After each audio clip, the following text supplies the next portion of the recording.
Not sure how to co-parent with a narcissist?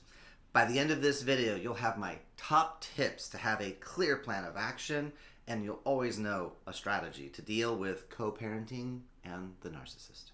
For the best marriage, relationship, and co-parenting advice, be sure to subscribe and turn on the bell for notifications so that you will get an update every time we put new videos out on Tuesdays and Thursdays.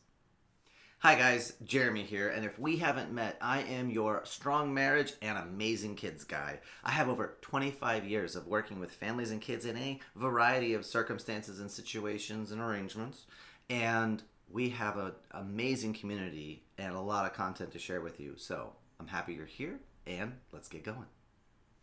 Parenting is hard work. Co-parenting is often harder.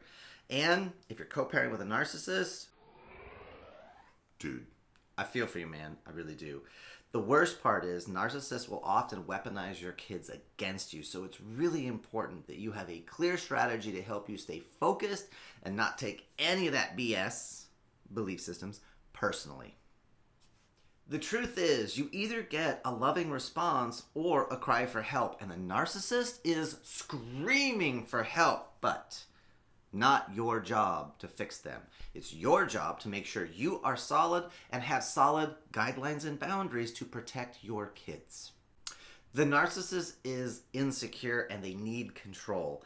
And that, my friend, is where you will find room for you to breathe and establish some work. So we know they're going to be disagreeable, manipulative, argumentative. So let's play with that. Let's get creative to make the best win possible for you. The first thing you need is clear boundaries, because the narcissist, they're going to take that wiggle room and they're going to crack it open and make it into this giant gaping hole in your life. So that means you got to stick to clear channels of communication. You got to stick to schedules. You got to just decide, not my monkeys, not my circus, and put up walls and put up distance. It's not how you want to live, but you cannot give the narcissist wiggle room. So if they miss a call, oh well, I guess we'll have to make that up somehow. You want to put that in your parenting plan, which we'll talk about next. Because if you don't, that phone call may be earlier, it may be later. They may try to guilt you, manipulate you into, well, and then, oh, but we're not following the boundaries. And there you go. Now you're in trouble. Number two, you want to have a documented and defined parenting plan. You need this with the courts to define literally everything you can think of. Be as particular and precise.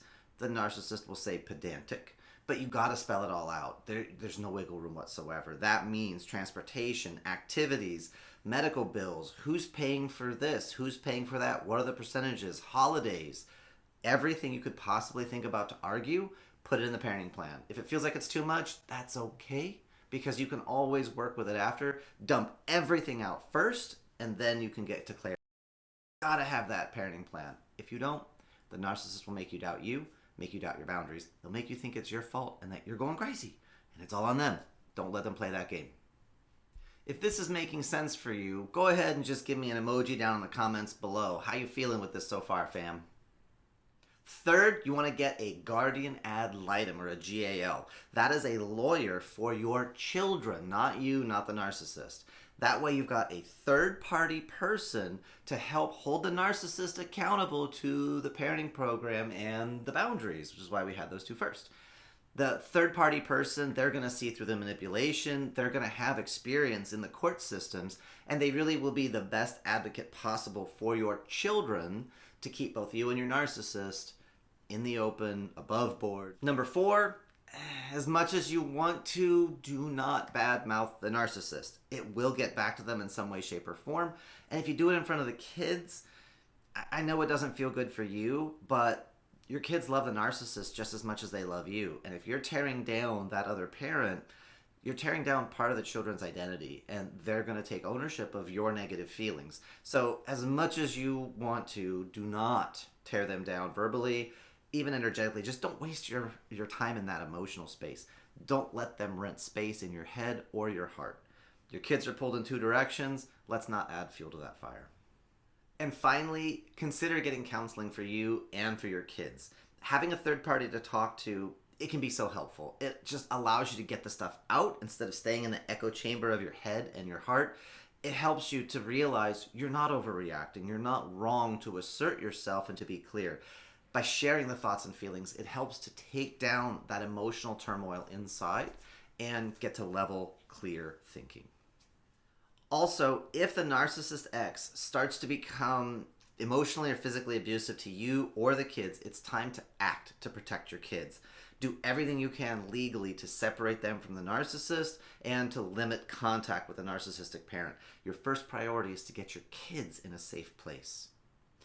And please, call your state department's Family and Protective Services or the National Domestic Violence Hotline at 1-800-799-7233 for more information. Do not hesitate to contact 911 or your local emergency services if you fear for your safety or the safety of your kids.